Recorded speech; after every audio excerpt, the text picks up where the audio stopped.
चलिए फ्रेंड्स, आज हम चैप्टर 4 क्वाड्रेटिक इक्वेशन के वर्ड प्रॉब्लम स्टार्ट करेंगे। होप सो आपने फर्स्ट पार्ट कर लिया होगा क्वाड्रेटिक इक्वेशन को। उसमें मैंने सारे कॉन्सेप्ट्स बताए हैं, अच्छे क्वेश्चंस डिस्कस करें। पहले आप उसे ज़रूर देख लीजिएगा ताकि आपकी कॉन्सेप्ट क्लैरिटी और अच्छे से हो जाए। तो चलिए अब हम स्टार्ट करते हैं वर्ड प्रॉब्लम से। तो देखिए कैसे सॉल्व करेंगे। A cottage industry produces a certain number of pottery articles in a day. कुछ आर्टिकल्स बनाते हैं।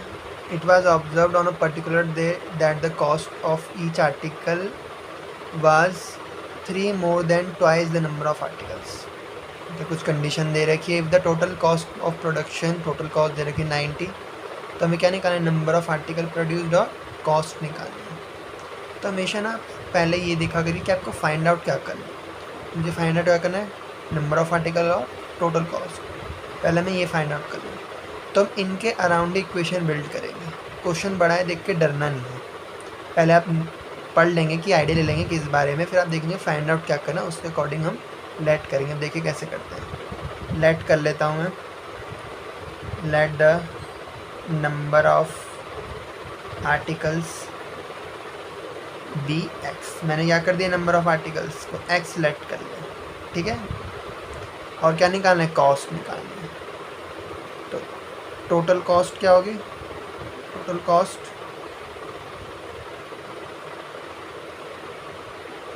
कॉस्ट कैसे निकलेगी। पहले हम देखेंगे कितने आर्टिकल्स प्रोड्यूस हैं, नंबर ऑफ आर्टिकल्स प्रोड्यूस्ड, कितने आर्टिकल बने हैं टोटल, इनटू कर देंगे उससे कितनी कॉस्ट है हर एक आर्टिकल्स की। एग्जाम्पल ले लेते हैं। जैसे मान लो टोटल आर्टिकल हमारे बने, हमारे, ये एग्जांपल है। टोटल आर्टिकल बने हमारे 3 बने हैं और कॉस्ट हर एक आर्टिकल की है 5 रुपये का हर एक आर्टिकल। तो टोटल कॉस्ट कितनी होगी, 3 × 5 15 होगी। तो आपको समझ में आएगा टोटल कॉस्ट कैसे निकला। जितने आर्टिकल्स बनेंगे इनटू में हर एक आर्टिकल की कॉस्ट जितनी होगी उससे मल्टीप्लाई करेंगे तो टोटल कॉस्ट हमें पता चल जाएगा। तो एक एग्जांपल था, ठीक है। जैसे आप बक्से में या साइड में मैंने आपको समझाने के लिए किया।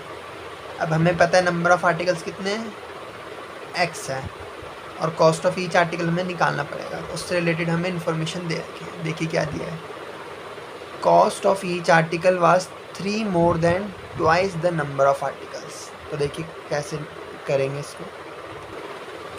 तो आप देखिए कॉस्ट ऑफ ईच आर्टिकल क्या लिखा था, 3 more than यानी कि 3 ज़्यादा है, twice the number of article, twice मतलब 2 times, multiply twice the number of article। Article कितने माने तुमने, एक्स मान लो।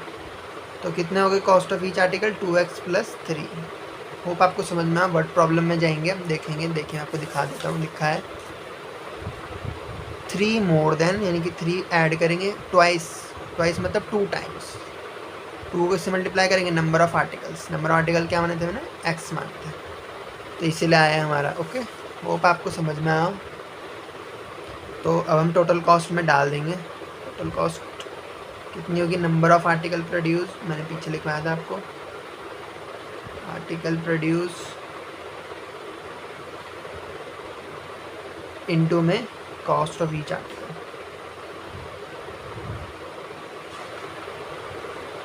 तो आर्टिकल कितने प्रोड्यूस किए थे, मैंने एक्स सेलेक्ट किया है, और कॉस्ट हमारी कितनी है हर एक आर्टिकल की, 2x + 3। और टोटल कॉस्ट कितनी दी है क्वेश्चन में, देख लेंगे। टोटल कॉस्ट है हमारी 90 गिवन है, 90 गिवन है, तो हम 90 डालेंगे। तो 90 लिख देंगे। कितना हो गया, 90 = ये मल्टीप्लाई होगा तो ब्रैकेट लगा लेंगे। तो x को 2x से मल्टीप्लाई करेंगे तो 2x² + 3 × x कितना हो जाएगा, 3x। तो मेरी क्या क्वाड्रेटिक इक्वेशन बन गई, 90 को इधर ले जाएंगे, 2x² + 3x - 90। अब आपकी मर्जी, अगर क्वेश्चन में मेंशन नहीं है क्वेश्चन को कैसे सॉल्व करना है तो आप किसी मेथड से भी कर सकते हो। 3 मेथड है, एक तो सिलेबस में नहीं है तो आप इसको मिडल टर्म स्प्लिट कर सकते हो, तो वैसे कर लो, नहीं तो आप क्वाड्रेटिक फार्मूला से कर लो। तो बेटर रहेगा अगर आप मिडिल टर्म में कंफर्टेबल नहीं हो तो आप क्वाड्रेटिक फार्मूला से करेंगे। तो पहले हम डी निकालते हैं। डी कैसे निकलेगा, बी स्क्वायर माइनस 4ac। मैंने डिटेल में बता रखा है क्वाड्रेटिक फार्मूला के बारे में वीडियो 1 में, इसलिए पहले आप वो ज़रूर देख लीजिएगा, उसके बाद ही इसमें कि कैसे फार्मूला लगाएंगे, क्या चीज़ है, तो अब ज़रा देख लीजिए। तो पहले हम डी निकालते हैं। डी मतलब डिस्क्रिमिनेंट होता है।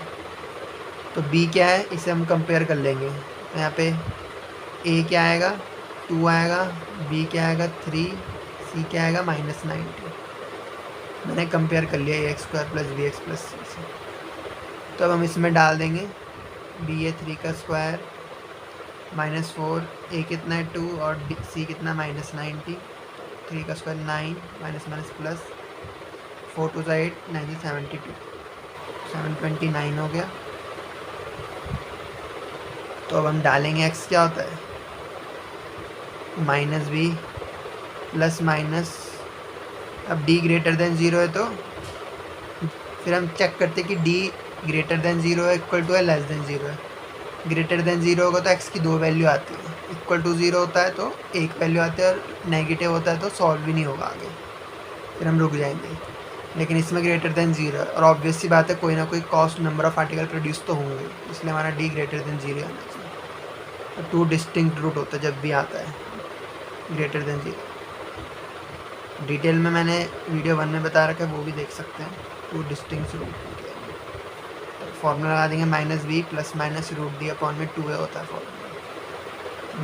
b कितना था मेरा, -3, b 3 था, माइनस साइन लगा था, प्लस माइनस रूट में 729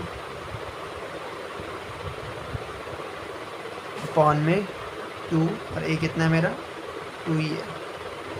-3 प्लस माइनस √729 की वैल्यू कितनी होती है 27। अगर आपको नहीं पता स्क्वायर रूट कैसे निकालते तो आप इसकी वीडियो सर्च कर सकते हैं, how to find square root, तो आपको पता चल जाएगा।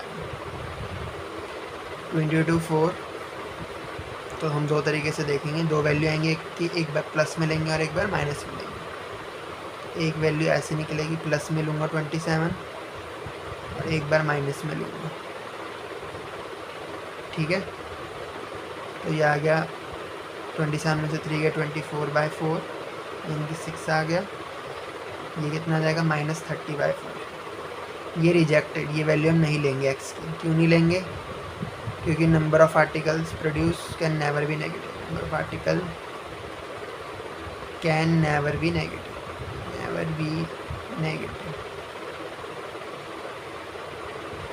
ठीक है। तो नंबर ऑफ आर्टिकल्स कितने आ गए, 6 आ गए, और कॉस्ट ऑफ ईच आर्टिकल कितनी आ जाएगी, जो हमें फाइंड आउट, 2 चीज़ें फाइंड आउट करनी थी। कॉस्ट ऑफ ईच आर्टिकल हमने पढ़ लिया था, 2x + 3 था, 2 × 6 + 3 12 + 3 15। तो आप चेक भी कर सकते हैं कि हमारा आंसर सही आया नहीं है। यहाँ मैं चेक करूँगा तो देखो, x की वैल्यू क्या थी 6 थी, और इसकी वैल्यू क्या आई थी मेरी 15 आई थी। 15 6 = 90, तो यानी कि मेरा आंसर सही आया। सो होप आपको समझ में आया होगा। काफ़ी अच्छा क्वेश्चन था, पेपर में पूछ सकते हैं। तो चलिए अब हम सेकंड क्वेश्चन की तरफ मूव करते हैं। तो चलिए फ्रेंड्स, सेकंड क्वेश्चन स्टार्ट करते हैं, देखते हैं। अ motor boat who speed is, ये वेरी इंपॉर्टेंट क्वेश्चन है, ये ऑलमोस्ट गारंटीड है पेपर में आना, तो इसे अच्छे से कर लीजिएगा इस टाइप का क्वेश्चन। A motor boat who speed is 18 km/h in still water takes 1 hour more to go 24 km upstream then to return in downstream. तो मैंने अपस्ट्रीम डाउनस्ट्रीम का कॉन्सेप्ट आपको चैप्टर 3 की वर्ड प्रॉब्लम की वीडियो में करा रखा है, तो प्लीज़ पहले आप वीडियो को कंप्लीट कीजिए, उसमें मैंने डिटेल में डिस्कस किया है। फिर भी मैं एक बार बता देता हूँ। स्टिल वाटर क्या होता है, एक बार क्विक रिवीजन करा देता हूँ। स्टिल वाटर में क्या होता है, बोट की स्पीड होती है, रिवर यानी कि रिवर की कोई भी स्पीड नहीं होती है। रिवर की स्पीड क्या होती है, 0 होती है। समझ में आ गया, स्पीड ऑफ रिवर या स्ट्रीम भी बोलते हैं रिवर, स्ट्रीम क्या होती है, 0 होती है। और स्पीड ऑफ बोट क्या होती है, कुछ भी ले सकते हैं, जैसे मानते हैं 4 किलोमीटर पर आवर ले। तो नेट स्पीड ऑफ बोट कितनी आ जाएगी, net speed of boat 4 kilometre, और रिवर की स्पीड हमें पता नहीं है, प्लस माइनस कुछ भी करो 0, 4 ही आ गई, 4 किलोमीटर पर आवर। अभी एग्जांपल चल रहा है, अभी क्वेश्चन चालू नहीं हुआ, ठीक है ना। अपस्ट्रीम में क्या होता है, बेसिकली बोट की स्पीड होती है, रिवर की कोई भी स्पीड नहीं होती स्टिल वाटर में। तो नेट स्पीड बोट की कितनी आ जाएगी, 4 ही आ जाएगी, रिवर की कोई स्पीड नहीं। अपस्ट्रीम में देखते क्या होता है। वैसे तो मैंने चैप्टर 3 के उसमें देखेगा, मैंने और भी अच्छे से डिस्कस किया है, यहाँ भी कर देता हूँ, लेकिन वहाँ मैंने और ज़्यादा डिटेल दिया। मान लीजिए स्पीड ऑफ बोट है 4 kilometre per hour, speed of river है या स्ट्रीम बोलते हैं, रिवर स्ट्रीम एक ही बात है, वो है 1 किलोमीटर पर आवर। अपस्ट्रीम में क्या होता है, रिवर अपोजिट डायरेक्शन में चलती है इस बोट की। अगर बोट इस डायरेक्शन में जाएगी तो रिवर इस डायरेक्शन में जाएगी, बोट इस डायरेक्शन में जाएगी तो रिवर इस डायरेक्शन, ठीक है ना। Speed of river is in opposite direction, ठीक है ना, ऑफ बोट। तो नेट स्पीड ऑफ बोट क्या होगी, net speed of boat, boat 4 kilometre आगे जा रही है, लेकिन पानी उसे 1 किलोमीटर पीछे खींचेगा, तो नेट स्पीड क्या हो जाएगी, माइनस हो जाएगी। तो नेट स्पीड कितनी आएगी, बोट की 3 किलोमीटर पर आवर। क्लियर हुआ। अपस्ट्रीम के केस में क्या होता है, डाउन स्ट्रीम में क्या होता है,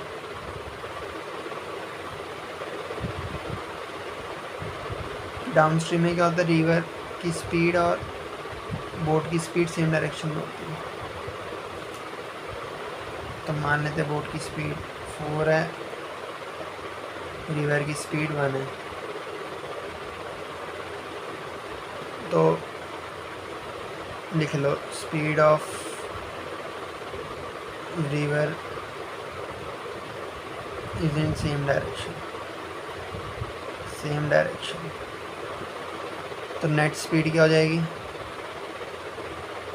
नेट स्पीड ऑफ बोट की क्या हो जाएगी,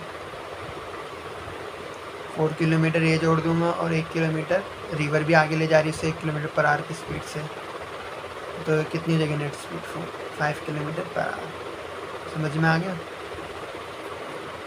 तो होप आपको कॉन्सेप्ट क्लियर हो गया होगा upstream down stream still water. वैसे तो मैंने चैप्टर 3 में भी बता रखा है, उसमें भी देख लीजिएगा। तो अब देखते हैं, अब क्वेश्चन पढ़ते हैं क्या है।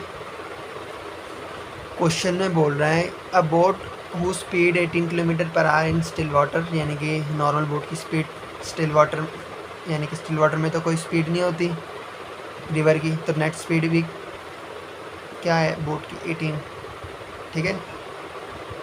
तो बोट की स्पीड 18 दे रखी है, तो क्या बोल रहे हैं अप स्ट्रीम में वो 1 घंटा ज़्यादा ले रही है डाउन स्ट्रीम के मुकाबले, और कितना डिस्टेंस कवर कर रही है, 24 किलोमीटर। समझ में आ गया। बोट जिसकी स्पीड 18 किलोमीटर पर आ रहा है स्टिल वाटर, स्टिल वाटर में तो वाटर की कोई स्पीड ही नहीं होती, मतलब स्पीड ऑफ बोट दे रखी है direct 18 kilometre per hour speed of boat दे रखी है। अप स्ट्रीम में 1 घंटा ज़्यादा ले रही है डाउन स्ट्रीम के कंपेरिजन में, डिस्टेंस कितना कवर कर रही है, 24 किलोमीटर। तो हमें क्या निकालना है, स्पीड ऑफ स्ट्रीम निकालना है। क्वेश्चन क्लियर हुआ आपको। तो अब देखिए हम सॉल्व करते हैं, लेट कर लेते हैं, लेट द स्पीड ऑफ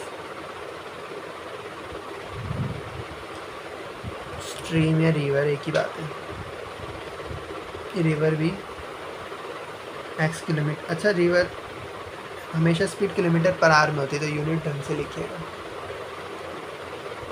तो क्या बोल रहा है, वो बोल रहा है जो टाइम लगा है उसे अपस्ट्रीम में हम लिख लेते हैं पहले वर्ड्स में। टाइम लग रहा है अपस्ट्रीम में, वो डाउन स्ट्रीम से 1 घंटा ज़्यादा लग रहा है। टाइम डाउन स्ट्रीम से 1 ज़्यादा लग रहा है। क्वेश्चन में गिवन था ना कि स्पीड ऑफ, देखो लिखा है 1 आवर मोर टाइम लग रहा है अपस्ट्रीम में then to return in downstream. Obvious ही बात है अपस्ट्रीम में ज़्यादा टाइम लगेगा क्योंकि रिवर की स्पीड अपोजिट डायरेक्शन में, तो नेट स्पीड तो कम हो रही है ना, इसलिए अपस्ट्रीम में ऑब्वियस ही बात है ज़्यादा टाइम लगेगा। डाउन स्ट्रीम में कम इसलिए लगता है क्योंकि दोनों की स्पीड सेम डायरेक्शन में तो जल्दी जल्दी पहुँचते हैं, इसीलिए। ठीक है, तो देखिए अब जब भी क्वेश्चन में आपको टाइम दिख जाए और स्पीड दिख जाए तो समझ जाए किस चीज़ का फॉर्मूला लगेगा। Speed is equal to distance upon time का फॉर्मूला लगेगा हमेशा से, ये ध्यान रखना। जब भी आपको क्वेश्चन में स्पीड, टाइम और डिस्टेंस दिख गया, टाइम मुझे दिख गया था 1 किलोमीटर फालतू, 1 आवर ज़्यादा लग रहा है क्वेश्चन में दिया है, स्पीड हमें निकालनी है और डिस्टेंस भी दे रखा था, तो समझिए कि इसका फॉर्मूला ज़रूर यूज़ होगा। तो हमें यहाँ पे टाइम पुट करना है, तो टाइम का क्या फॉर्मूला होता है, डिस्टेंस अपॉन में स्पीड। ओके, तब हम ये फॉर्मूला यूज़ करेंगे। डिस्टेंस कितना है 24 किलोमीटर, स्पीड कितनी आएगी बोट की स्पीड कितनी है 18, माइनस कर देंगे किसके, स्पीड ऑफ रिवर। मैंने बताया था ना स्ट्रीम में लेस होती है,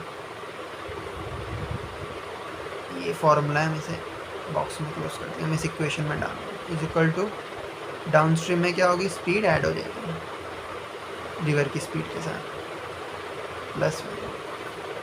अब हम इन्हें सॉल्व कर देंगे सिंपल। देखिए मैं कैसे सॉल्व करता हूँ, इसको सॉल्व करने का तरीका भी देखिए। इसे मैं इधर ले जाता हूँ।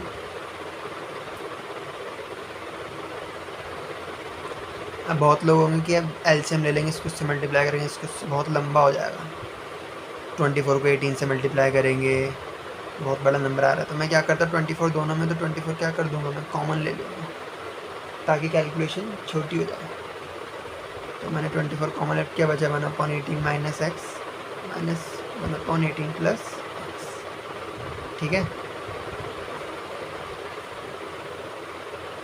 अब देखिए एलसीएम ले लेंगे, दोनों का मल्टीप्लिकेशन होगा।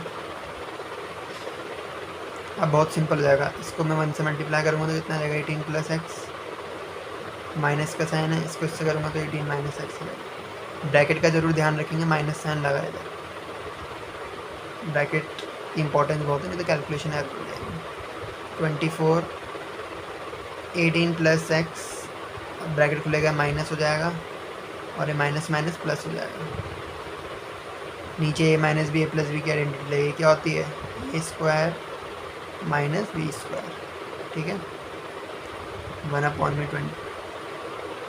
ठीक है, अब 24 को मैं नीचे ले जाऊँगा नेक्स्ट स्टेप में, इसे सॉल्व करते हैं। 18 से 18 कट जाएगा, क्या बचेगा 2x, 18 का स्क्वायर कितना होता है 324 माइनस एक्स स्क्वायर पॉन में 1/24। क्रॉस मल्टीप्लाई करते हैं फटाफट,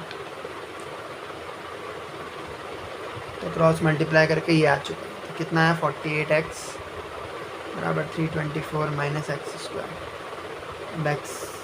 अब उसको इधर इस साइड ले जाते हैं, तो क्या बन गया एक्स स्क्वायर प्लस 48x, इसको इधर ले जाएंगे माइनस 320।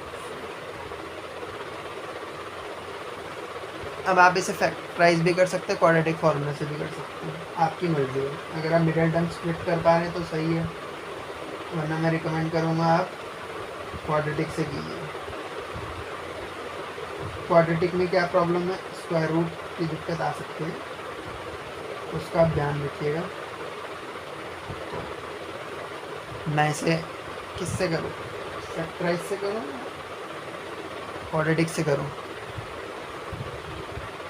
फैक्टराइज से करता हूँ। क्वाड्रेटिक से क्यों नहीं कर रहा, क्योंकि लंबा हो जाएगा, बी स्क्वायर इसका स्क्वायर माइनस 4ac करूँगा, नंबर बड़े बड़े हैं ना इसका स्क्वायर। तो अगर आपको फैक्टराइजेशन आता है इसलिए कहना दोनों मेथड आने चाहिए, कब कौन सा काम आ जाए पता नहीं। क्वेश्चन में ही मान लो पेपर में आ गया तो मैं मिडिल टर्म फैक्टराइजेशन से सॉल्व करना, तो फिर वहाँ क्वाड्रेटिक लगा के 0 मिलेगा।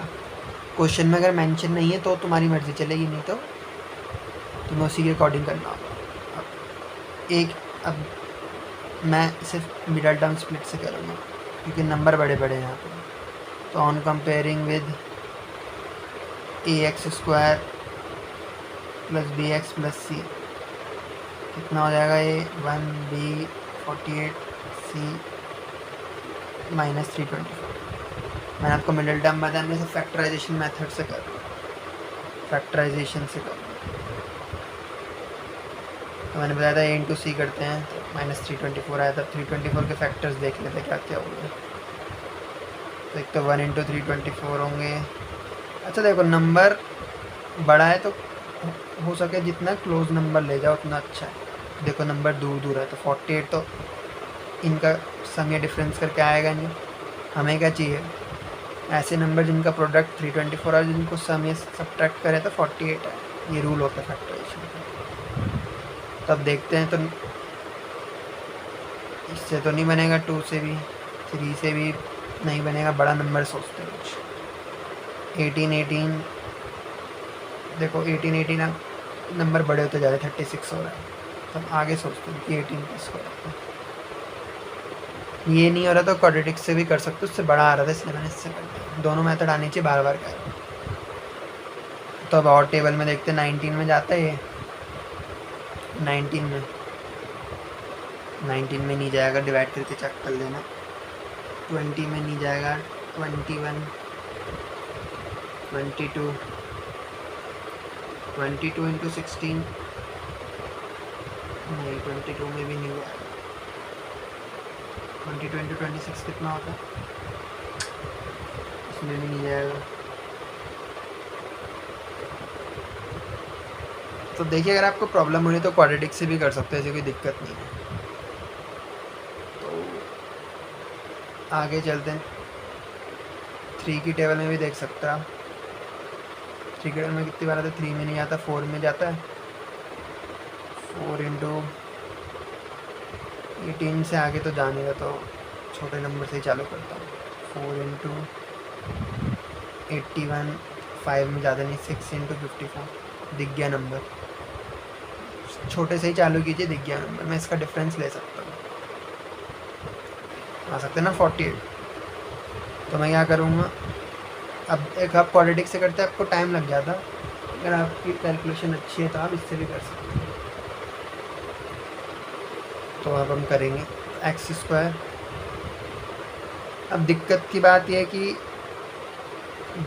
54 को प्लस करेंगे और बड़ा नंबर प्लस में होगा, क्योंकि यहाँ पे प्लस का साइन है। 54x - 6x लेंगे, ठीक है,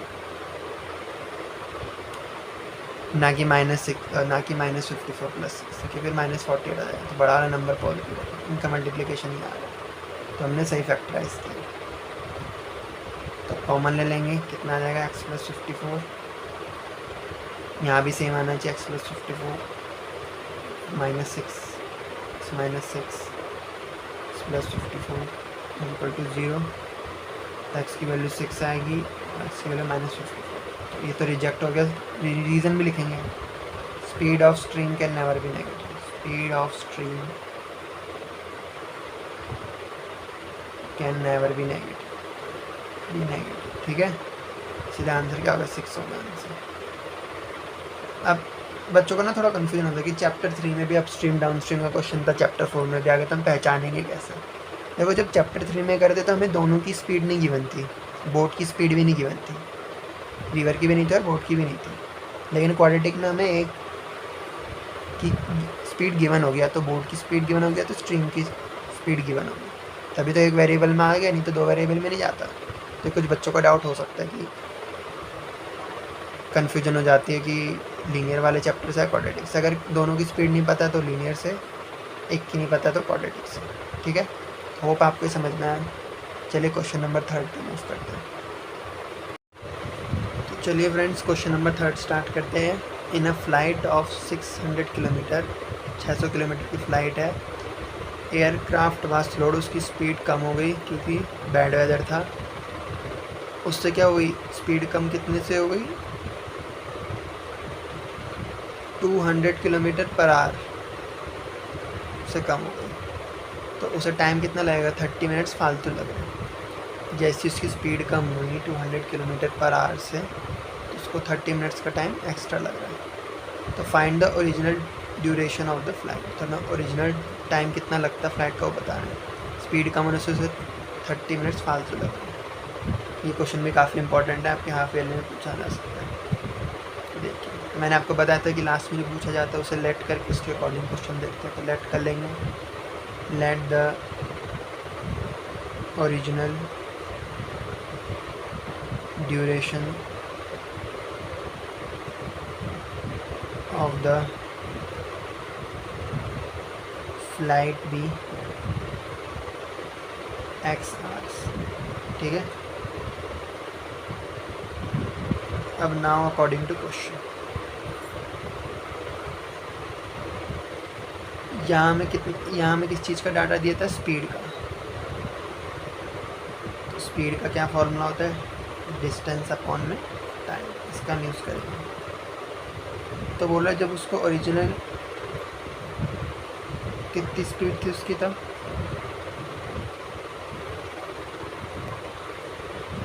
अगर वो अपनी ओरिजिनल स्पीड से जाता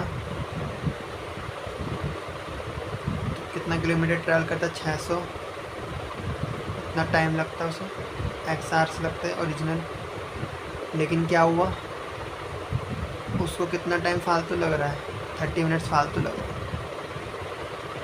अब मिनट्स है यहाँ पे और स्पीड किस में, किलोमीटर पर आवर, ये चीज़ का ध्यान रखना। स्पीड आवर में गिवन है तो इसे भी आवर में कन्वर्ट कर देंगे। हमेशा स्पीड और टाइम की यूनिट देख लेना, जैसे यहाँ आवर है तो यहाँ भी आर या होना चाहिए, ध्यान रखना इस चीज़ को। तो इसे मैं आर में कन्वर्ट कर लेंगे। 30 मिनट्स में कितने आर होते हैं, हाफ, 60 से डिवाइड भी कर सकते हैं, 30/60। ठीक है,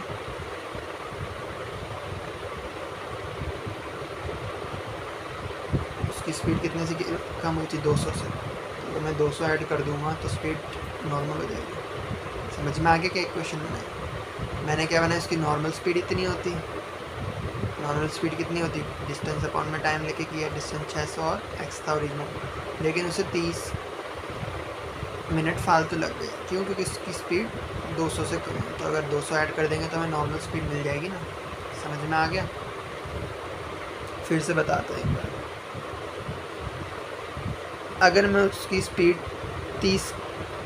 200 किलोमीटर से कम हुई तभी तो उसे 30 मिनट फालतू लगे। तो अगर मैं 200 किलोमीटर ऐड कर दूँ उसकी नई स्पीड, जो टाइम से फालतू लग रहा है, तो मुझे ओरिजिनल स्पीड मिल जाएगी ना। ठीक है, तो देखिए 600 अपॉन में x, 600 में x, ये 1/2 हो गया, कट गया, प्लस 200। होप आपको ये इक्वेशन क्लियर हुई हो कैसे आई है। ओरिजिनल स्पीड इतनी थी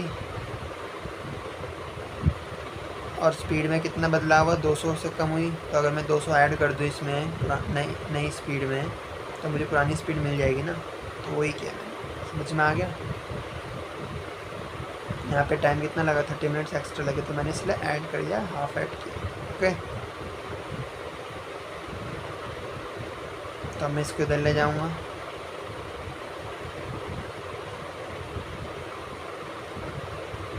समझ में आ गया। या आप इसे ऐसे भी समझ सकते हैं, पुरानी स्पीड इतनी थी, नई स्पीड इतनी है, और दोनों के बीच का डिफरेंस कितना है, 200 किलोमीटर का। ऐसे भी आप समझ सकते हैं, पुरानी और नई स्पीड के बीच का डिफरेंस कितना है, 200 किलोमीटर का। पुरानी स्पीड लिख दी, नई स्पीड लिख दी। ओके, ऐसे भी कर सकते हैं आप, और ऐसे भी कर सकते हैं। मैंने आपको दोनों तरीके से बता दिया। अगर आपको ये समझ नहीं आ रहा तो अब इतना ध्यान रखो, पुरानी स्पीड जो थी और नई स्पीड में कितने का डिफरेंस है, 200। पुरानी में माइनस न्यू कर देंगे तो निकल जाएगी। ऐसे याद कर लो, अगर आपको वैसे समझ नहीं आ रहा तो मैंने दोनों तरीके से बता दिया। आप डायरेक्ट ये स्टेप भी लिख सकते हो, ये स्किप कर, लेकिन मैंने बता दिया आया कैसे। नई में अगर मैं 200 किलोमीटर पर आवर की स्पीड ऐड कर दूँगा तो पुरानी स्पीड तो मिलेगी, तो वही मैंने समझा है। तो होप आपको अब समझ में आ गया होगा। तो पहले हम इसे सही कर लेते हैं, थोड़ा अजीब सा लग रहा है। नीचे एलसीएम लेते हैं तो 2x + 1 आ जाएगा, और ये 2 ऊपर भेज देंगे।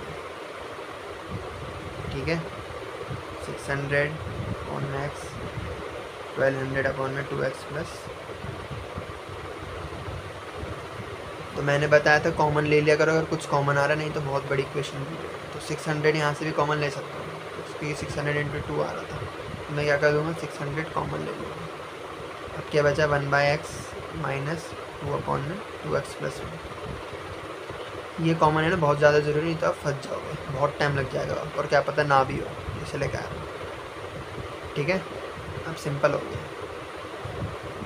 तो नेक्स्ट स्टेप में क्या करूँगा, 600 को नीचे ले जाऊँगा। ये आ चुका है। अब नॉर्मल एलसीएम ले लेंगे, इसको से मल्टीप्लाई, इसको से मल्टीप्लाई, नीचे दोनों मल्टीप्लाई हो गए। 2x + 1 - 2x, 2 0 से 2 0 कट जाएंगे, कितनी हो जाएगा 3/3 आ गया। यहाँ पे 2x से 2x कट गया, कितना बचा, इसको मल्टीप्लाई कर देंगे। x 2x 2x² plus x × 1x 1/3। तो इक्वेशन क्रॉस मल्टीप्लाई कर दीजिए, 2x² + x = 3, 2x² + x -3 बराबर। तो इसका तो मिडल टर्म आराम से हो जाएगा। क्या बताया था, इनको मल्टीप्लाई करके 6। तो ऐसा नंबर लो जिसको प्लस करके 1 आए, x आए और मल्टीप्लाई करके 6 आए। तो मैं देखो 6 1 × 6 ले सकता हूँ, 3 × 2 लूँगा ना तभी तो 1 आएगा। मैं ले लूँगा 3x - 2x, ठीक है। तो मैं x कॉमन ले लेता हूँ, अंदर क्या बचेगा 2x + 3। यहाँ भी सेम लिखते हैं दोनों साइड, बाहर क्या आएगा -1। तो 2 रूट क्या क्या आएगा 2x + 3 और x - 1 = 0। तो x की 2 वैल्यू आएंगी, एक यहाँ से आएगी और एक यहाँ से आएगी। यहाँ से आ जाएगी -3/2 और यहाँ से आ जाएगी। तो ये तो लेंगे नहीं, क्योंकि time can never be negative, reason लिखना होता है रिजेक्ट करने का। Time can never be negative, time can never be negative. ये क्वेश्चन बहुत अच्छा है, कर ले, ये लेंगे। तो कितना ड्यूरेशन हो गया 1 आवर। क्या क्या नॉर्मल क्वेश्चन था, ओरिजिनल और न्यू स्पीड का डिफरेंस था 200। तो वही कि ओरिजिनल स्पीड कैसे निकलेगी, 600/max माइनस कर दिया हमने। न्यू स्पीड क्या आई थी 600/max प्लस 30 मिनट्स एक्स्ट्रा लग रहे थे, तो हमने आवर में कन्वर्ट करेंगे कि स्पीड आवर में थी। तो x + ½ = 200। हमने सॉल्व कर दिया। 600 कॉमन लेना भी एक अच्छी चीज़ थी ताकि कैलकुलेशन ईजी हो। देखो इतने ईजी क्वेश्चन मिल तो कितनी बड़ी आती है अगर आप कॉमन लेते। तो कॉमन लेना भी ध्यान रखिएगा। तो अब आपको क्वेश्चन नंबर 3 ये भी काफ़ी इंपॉर्टेंट था। मैं अच्छे क्वेश्चन पिक कर रहा हूँ जो बोर्ड्स में आ रखे हैं, तो प्लीज़ इन्हें अच्छे से प्रैक्टिस कीजिएगा। क्वेश्चन नंबर 4 पे चलते हैं। तो चलिए फ्रेंड्स, क्वेश्चन नंबर 4 स्टार्ट करते हैं। Find the value of p for which the one root of the quadratic equation is 6 times the other. क्या बोल रहे हैं, क्वाड्रेटिक इक्वेशन है, 2 रूट होता है अल्फा और बीटा। तो बोल रहा है जो एक रूट है और दूसरे रूट की क्या है 6 टाइम। तो लेट कर लेते हैं, लेट ए, इसे मैं अल्फ़ा मान लेता हूँ, एंड दूसरा रूट क्या 6 टाइम से पहले बी द रूट्स ऑफ इसके। क्लियर हुआ। 2 रूट्स होते हैं, मैंने डिटेल में चैप्टर 2 में बता रखा है, तो वो 2 वीडियो आप पहले क्लियर देख लें, उसी से लिंक है वैसे क्वेश्चन। अगर आपका वो कॉन्सेप्ट क्लियर है तो आपको यहाँ समझ में आएगा। 2 रूट्स बोले तो एक को मैंने अल्फ़ा मान लूँगा, तो दूसरा रूट क्या होगा, ऑब्वियसली 6 अल्फ़ा होगा। 6 टाइम्स बोल रखा है, ठीक है। तो अब मैं फॉर्मूला लगाता हूँ सम ऑफ रूट्स का। क्या फॉर्मूला था, क्या होता है फॉर्मूला, -b/, में ये होता है b क्या होता था, कोफिशिएंट ऑफ x, और ये क्या होता था, कोफिशिएंट ऑफ x²। तो यहाँ पे क्या है, दोनों को ऐड कर दूंगा, क्या आ जाएगा 7 अल्फ़ा माइनस b कितना है -14 है, एक है p, ठीक है। इसे आप कंपेयर करके ए बी सी निकालो। On comparing equation with ax² + bx + c, तो a क्या हो जाएगा p, b हो जाएगा -14 और c हो जाएगा, ठीक है, मैंने लिख दिया। कंपेयर करके निकालेंगे -14 और a। तो अब यहाँ पे पुट कर देंगे, क्या आएगा 7 अल्फ़ा माइनस माइनस प्लस होता है 14/p। अल्फ़ा की क्या वैल्यू आ जाएगी 14/2p, ये कैंसिल हो गए 7 बार, तो अल्फ़ा बराबर 7/p। सॉरी यहाँ पे 7 आएगा, यहाँ 2 आएगा, तो 2/p आ गया। ठीक है, अल्फ़ा बराबर 2/।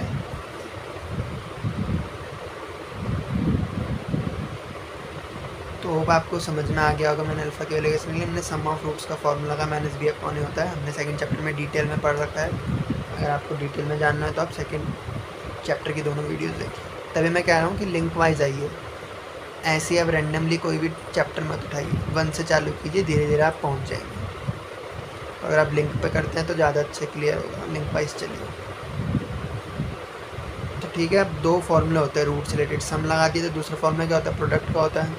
प्रोडक्ट का भी लगा देंगे, क्या होता है, प्रोडक्ट ऑफ रूट्स क्या होता है, सी अपॉन ए। सी क्या है यहाँ पे 8, ए क्या है पी, 6 अल्फ़ा स्क्वायर बराबर 8/p। 6 अल्फ़ा की वैल्यू क्या आई, 2/p आई थी, 2/p डाल दो इक्वल टू 8/p। 6 × 4, 2 का स्क्वायर 4 होता है, आ जाएगा p स्क्वायर हो जाएगा। तो कितना होगा 24/p स्क्वायर 8/। तब क्रॉस मल्टीप्लाई कर देंगे, क्या हो जाएगा 24p 8p स्क्वायर। अब ये नहीं कि p से p काट दिया, ऐसे मत। फिर से बता देता हूँ, अगर आपको स्क्रीन दिखी नहीं होगी तो मैंने अल्फ़ा की वैल्यू डाल दी 2/p का स्क्वायर, 2 का स्क्वायर 4 और p का square p square. 6 × 4 24/p square is equal to 8/p। Cross multiply कर दिया, 24 × p और 8 × p स्क्वायर। तो ये नहीं, अब बच्चे क्या करते हैं, एक p से p काट देंगे, ऐसे नहीं करना, लाइक टर्म्स को एक साइड ले जाते हैं, तो ध्यान रखना है, हमेशा गड़बड़ होती है, क्योंकि फिर आपकी एक p की एक ही वैल्यू आएगी, बल्कि p की 2 वैल्यू पॉसिबल है, तो इसलिए एक डायरेक्ट मत काटना, हमेशा गलत आएगा आंसर। तो इसको दे ले जाऊँगा -24p बराबर 0।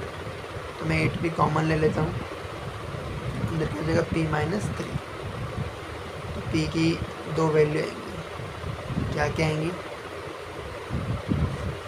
पीछे चलते हैं। तो 8p को 0 के इक्वल रख, दोनों को 0 के इक्वल रखेंगे, तो p की वैल्यू क्या है 0 और 3।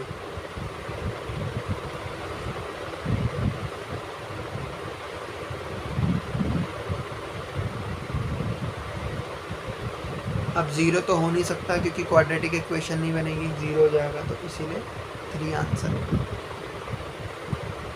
होप आपको ये क्वेश्चन अच्छा क्वेश्चन था। इसमें थोड़ा चैप्टर 2 का कॉन्सेप्ट इन्वॉल्व था, सम ऑफ रूट और प्रोडक्ट ऑफ रूट पता है, तो क्वेश्चन इतना मुश्किल नहीं है। तो होप आपको समझ में आ गया होगा क्वेश्चन। तो मेरे हिसाब से अगर आप ये क्वेश्चंस कर लेंगे तो आपके अच्छे से सारे कॉन्सेप्ट दोनों वीडियो में कवर हैं। तो चैप्टर 4 आपका कंप्लीट हो गया, और एनसीईआरटी चैप्टर 4 के जो क्वेश्चंस करने हैं वो मैंने शॉर्ट्स में लिख रखे हैं, मार्क कर रखे हैं, आप उन्हें प्रैक्टिस कर लीजिए। 3 पार्ट में होंगे हर चैप्टर, 2 वीडियो सर, 1 शॉर्ट के क्वेश्चन जो मार्क हैं, ठीक है ना। मोर देन सफिशिएंट प्रैक्टिस हो जाएगी हर चैप्टर की। तो प्लीज़ आप ऑर्डर वाइज कीजिए, और सारी वीडियोस पूरी कीजिए। आधी अधूरी बीच में से देखेंगे तो अच्छे से तैयारी नहीं हो पाएगी। तो प्लीज़ गाइस, बहुत मेहनत लगती है, क्वेश्चन लिखता हूँ मैं हैंड रिटन, क्योंकि अभी मुझे इतना पता नहीं है टेक्नोलॉजी के कैसे क्वेश्चन डायरेक्ट अपीयर हो। तो प्लीज़ शेयर कीजिए, फ्रेंड्स को भेजिए, ताकि मुझे मोटिवेशन मिले। और गाइस, बोर्ड्स की कसम है, चैनल को सब्सक्राइब कीजिए और शेयर कीजिए, आपको बोर्ड्स की कसम है।